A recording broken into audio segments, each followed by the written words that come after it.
আবু হানিফার উস্তাদ আব্দুল্লাহ বিন মুবারক হজ করতে যাবে।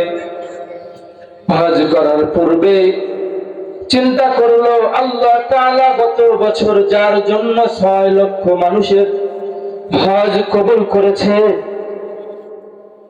তার সাথে একবার দেখা করে আমি হজ করতে যাব। আব্দুল্লাহ বিন মুবারক রওনা দিলেন তার সাথে দেখা করার জন্য। যখন গ্রামে পৌঁছলেন, এখন এক বৃদ্ধ লোকের সাথে দেখা হলো। বৃদ্ধ লোকের সাথে দেখা হলো। এখন আব্দুল্লাহ বিন মুবারক বলে, ও চাচা, আপনি কি আবু তালিবকে চিনেন নাকি? বলল, হ্যাঁ চিনি তো, সে আমারই বংশধর। আবু তালেবকে চিনবো না কেন? বলল, যদি আবু তালেব যদি একটু কষ্ট না পান, যদি আবু তালেবের নিকট, আবু তালেবের বাসায় যদি আমাকে নিয়ে যান, তাহলে আমার খুব উপকার হইত। তখন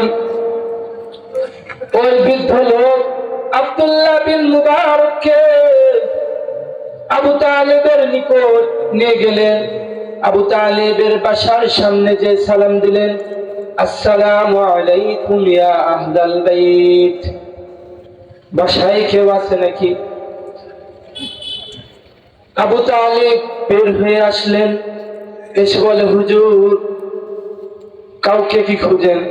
বলে, হ্যাঁ খুঁজি। আবু তালেবকে আমি খুঁজি। বলল, হুজুর আমি তো আবু তালেব। কি হুজুর, আমি তো কোনো দোষ করি নাই, কেন এসেছেন আমার বাসায়? বলল, আপনাকে কয়েকটি প্রশ্ন করার জন্য এসেছি। আপনি কি কাজ করেন? আবু তালেব বলল, হুজুর হঠাৎ করে এই প্রশ্ন, আমি কি কাজ করি? বলল, হ্যাঁ যা প্রশ্ন করি তার উত্তর দাও, তুমি কি কাজ করো? আবু তালেব বলল, হুজুর আমি তো মুসির কাজ করি। বলল, তুমি কি এত ইবাদত করো, কি এত কেমন কাজ করো? আবু তালেব বলল, হুজুর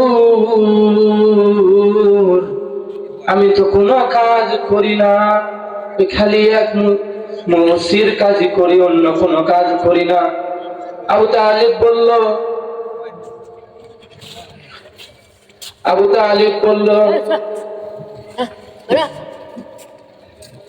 আব্দুল্লাহ